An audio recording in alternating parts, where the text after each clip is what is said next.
team all Carlton knows. With all the champions they like to send up, we'll keep our end up, and they will know that they've been playing against the famous Old Dark Blues.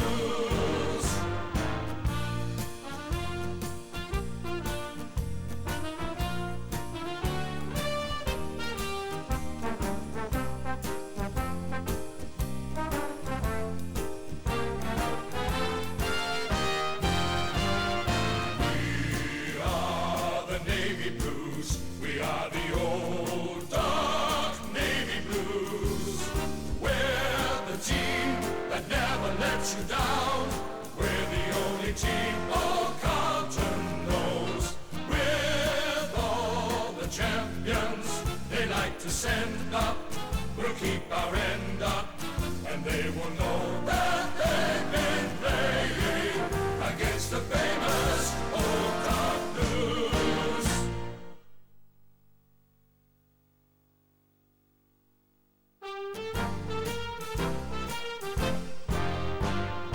We are the Navy Blues. We are the Old Dark Navy Blues. We're the team that never lets you down. We're the only team all Carlton knows. With all the champions they like to send up, we'll keep our end up, and they will know that they've been playing against the famous Old Dark Blues.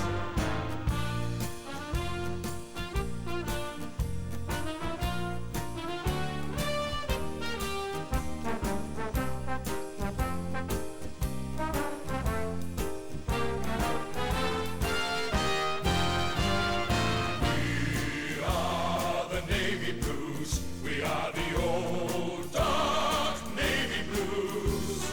We're the team that never lets you down. We're the only team all Carlton knows. With all the champions they like to send up, we'll keep our end up, and they will know that they've been playing against the famous Old Dark Blues.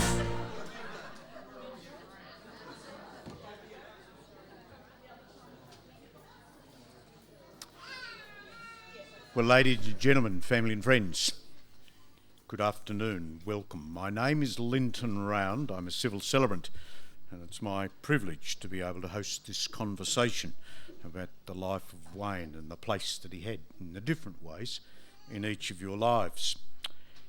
You might know the satirical cartoonist Doug Larson. Doug said something about a key element in the life of Wayne, for he said that if people concentrated on the important things in life, then there'd be a shortage of fishing poles. Wayne made sure that there was a shortage, didn't he? He had most of them, or all those that he could get his hands on. And one of the key characteristics in his life was described by Anthony Brandt in the Esquire magazine, when he said that other things may change us, but we start, we end with our family. And in the very broadest sense, you are the family of Wayne. Across the generations, he's been privileged, and so have you, to have been able to share different aspects of life. And he was a very active person in life, but I'm very sure that that active nature didn't cause him to become your biological father. But the observation about fathers, I think, does apply to you. Because Anne Sexton made the observation that it doesn't really matter who my father was at all. What really matters is who I remember that he was. And in the different ways, times and places that you knew him as the children of Wayne, in the family of Wayne and Ida, you have a reward. You had the chance to share part of life with him. Thank you for making the arrangements to be here. I want to acknowledge that there are some who, because of distance and personal circumstance, can't be here this afternoon.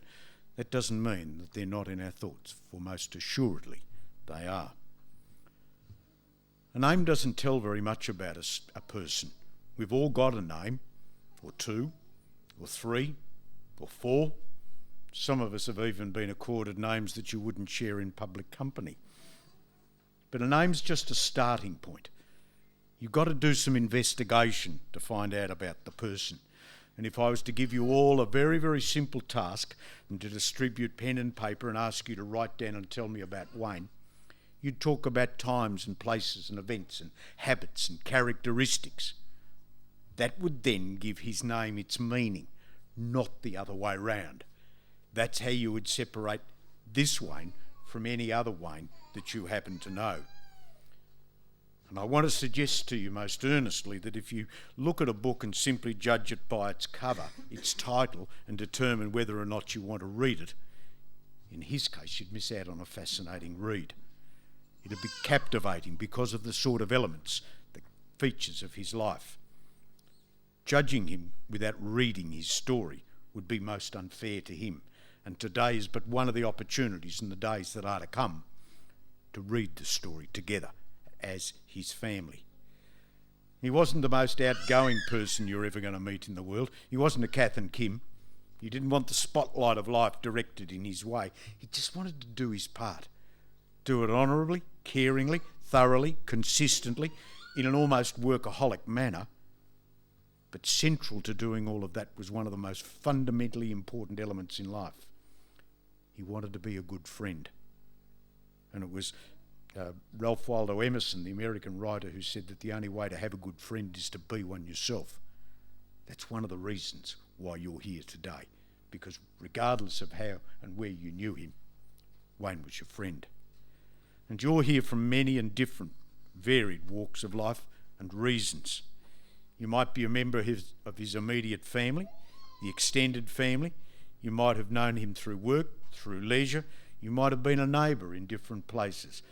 You might not have known him at all, but you've come along to share and to support his family. Thank you. Thank you for being here on their behalf. I don't believe I ever met him. I don't think I bought a car from him.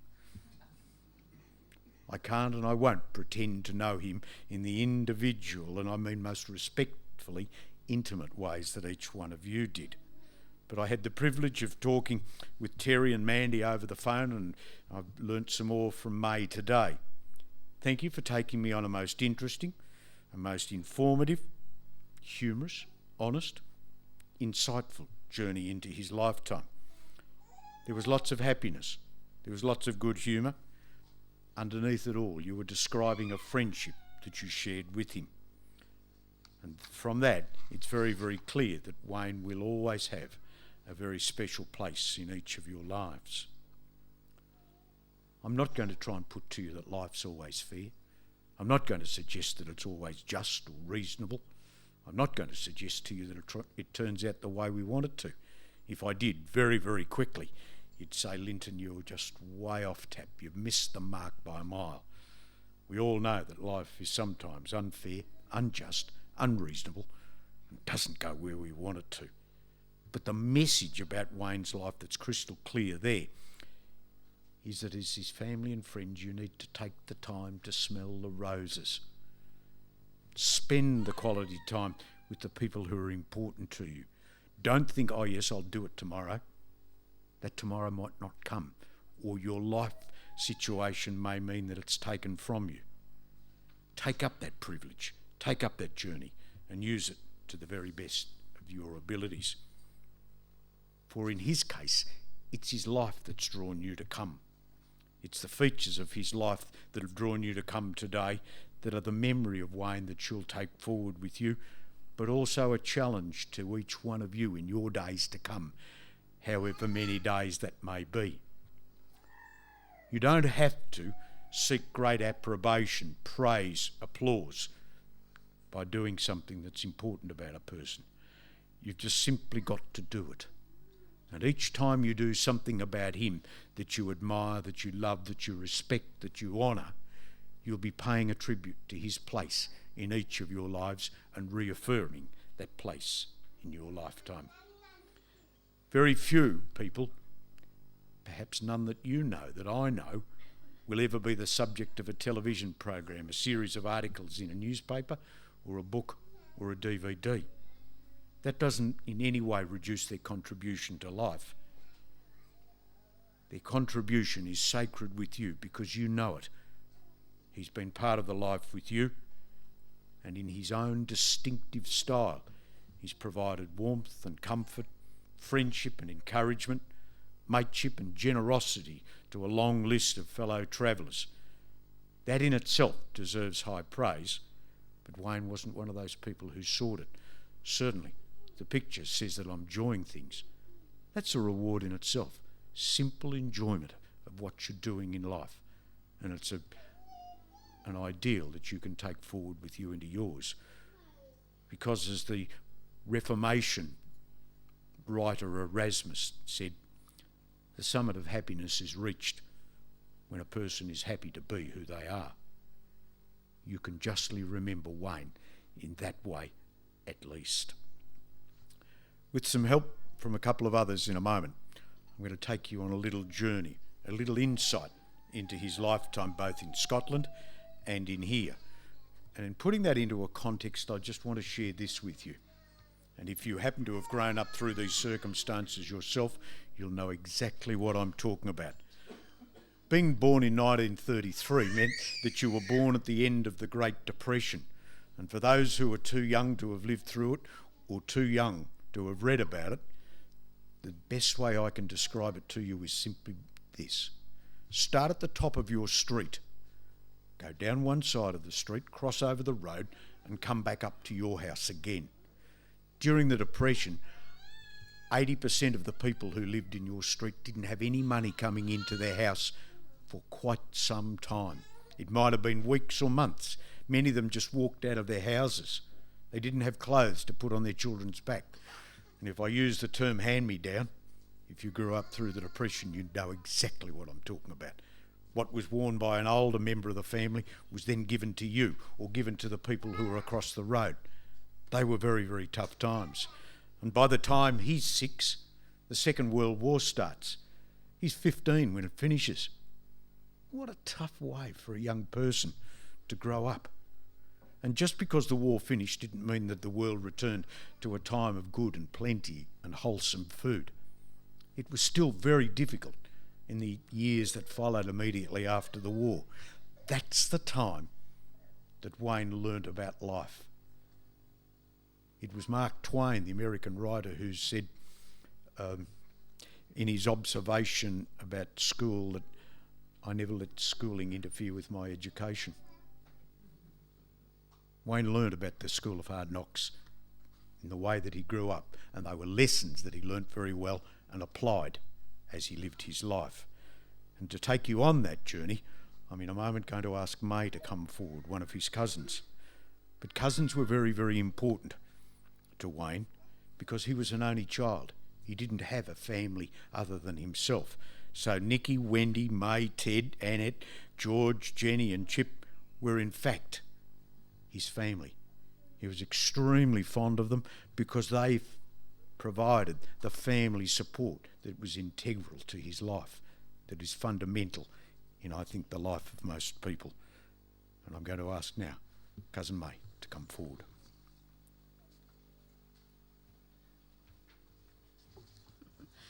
It's all right, that's the book. I'm not going to read all that.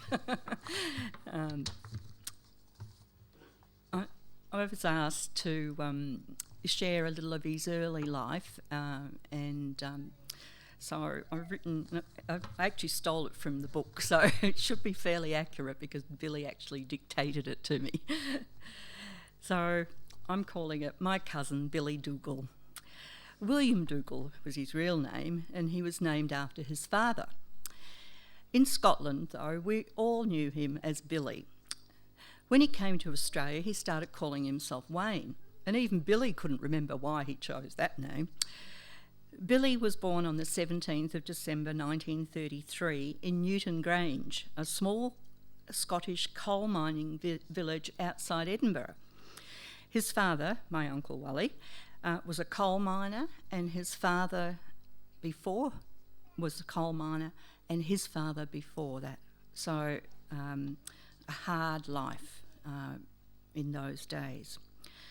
When Billy was 6 years old, they moved to Tayport, that's in Fife, where his mum, my Auntie Mamie, had several sisters, including my mum, and a brother. And when he started school, he could already read and was put into a higher class after one day. So he was a bright lad, and I really don't believe he reached his potential in life. I think he was a very smart guy. His childhood was very difficult, with his father belting him regularly. In his life story, Billy said his father never called him by his name, but you boy, the boy, or hey you. Billy said he was terrified of his dad. He got on well with his mum, but she was often working away in hotels, and as you said, to get a job, it was hard in those days, so she had to leave home. And he called himself, Billy called himself a latchkey kid because his mum was away and his dad would be out working. But he actually didn't have a key and was locked out of his house in the freezing cold until one of his parents came home. There was no electric lighting, no bath, no toilets indoors, and a communal toilet using newspaper as toilet paper. And gas was on meter. Billy got bullied at school for speaking posh, or pan loaf, as he would say. This was because his mum worked as a waitress in posh hotels, and it must have rubbed off. Table manners were very important in their home also, and I'm sure it followed through to the girls. When he was 14 years old, he joined the Dundee Sea Cadets. He was desperate to join the Navy when he was old enough, but he left school at 15 and had a few jobs and didn't like any of them. When he was 16, he saw an advertisement for young boys to be midshipmen, to be trained to become junior Navy officers. And he went to Dundee for the interview and joined the queue. When it was his turn, he couldn't work out what was going on because the man kept talking about Australia. He joined the wrong queue. This was the Big Brother movement queue, and they wanted boys to migrate to Australia. But he liked the sound of it, and with his parents' permission and excellent school reports, I might say the excellent school reports were actually given because they wanted to get rid of him out of the whole town, and he was accepted into the Big Brother movement. And I can remember him leaving Tayport on my 5th birthday.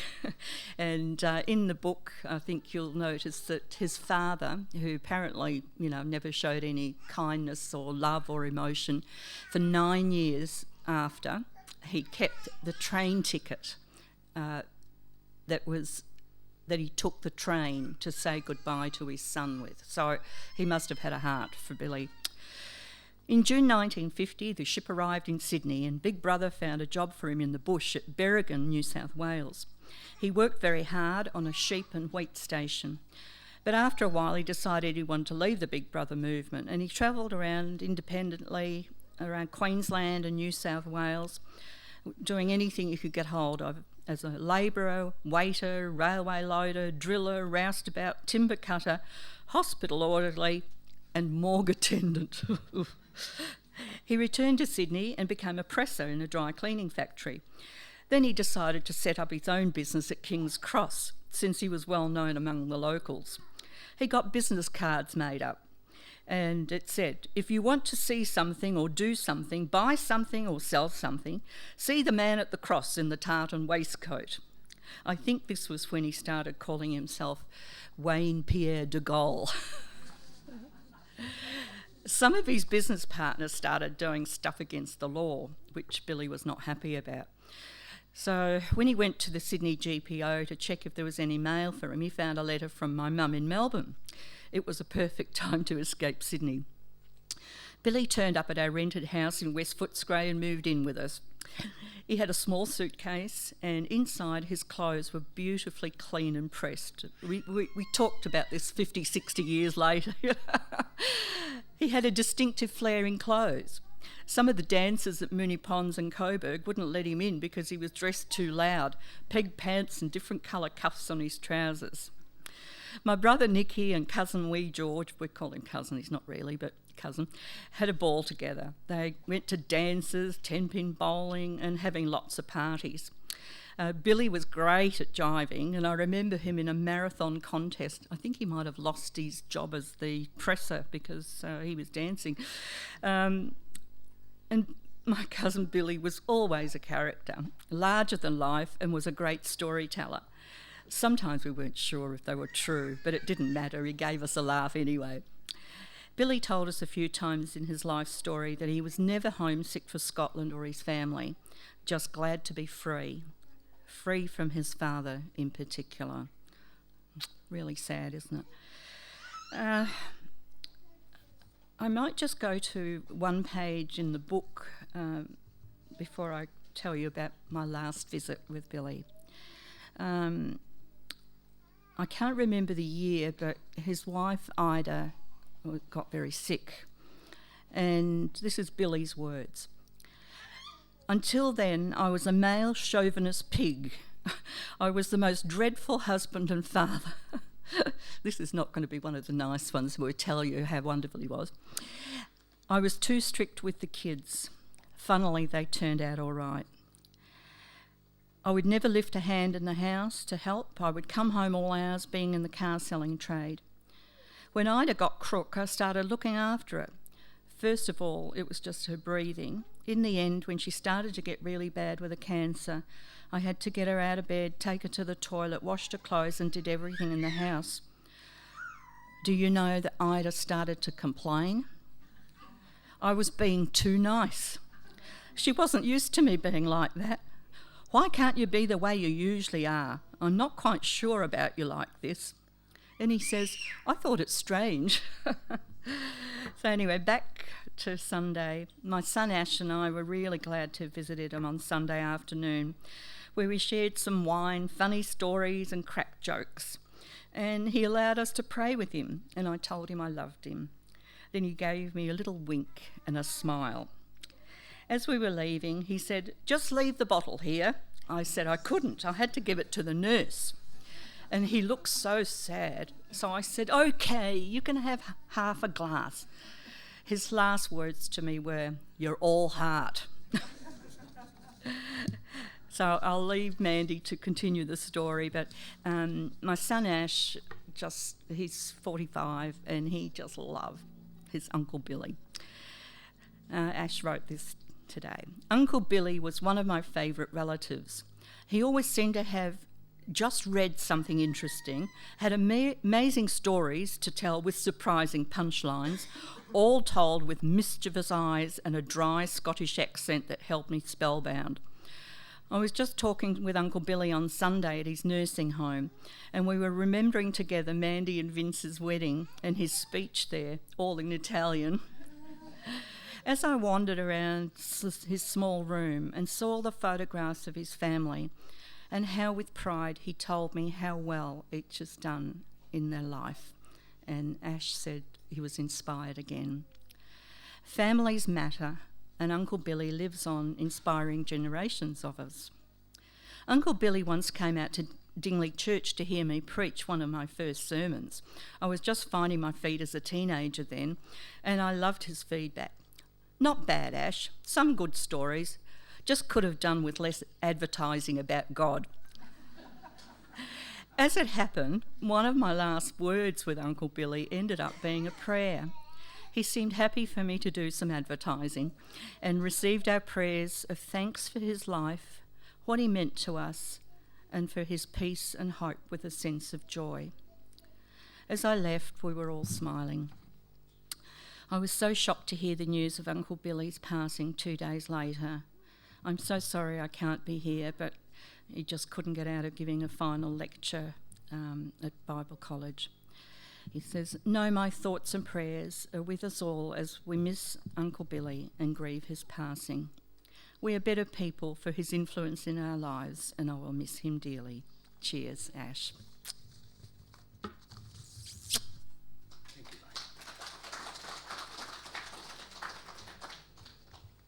Just before I invite Mandy to come and share some of her recollections, as a former secondary school principal, I can tell you that we never wrote a report to get rid of a student.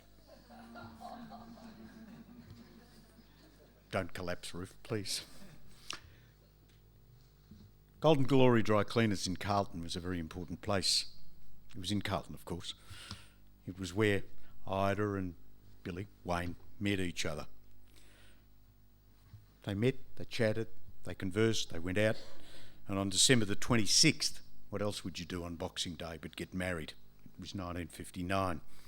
They married, of course, it had to be in Carlton, and they had a small honeymoon. They went down to Lorne, and it was in time that daughters Terry with Peter, twins Penny with Mark and Mandy with Vince came along. But the family tree of Ida and Billy didn't stop there. There are 9 grandchildren: Kimberly, Mark, Ashley, Taylor, Mitchell, Ruby and Monique, and 3 great-grandchildren: Harrison, Matilda and Scarlett. She's speaking on behalf of all of them today. They're there to carry on the traditions of Ida and Wayne. And as you've seen, and as you know much better than me, I think you could use the word accurately when I say that he was obsessed about fishing. Whenever the chance came along, away he went. But he went in a special way. He went in a boat that was most appropriately named Ida Way. That says it all, doesn't it? And he had an uncomplicated religion, and I've got to say that you and I are going to meet in the first round.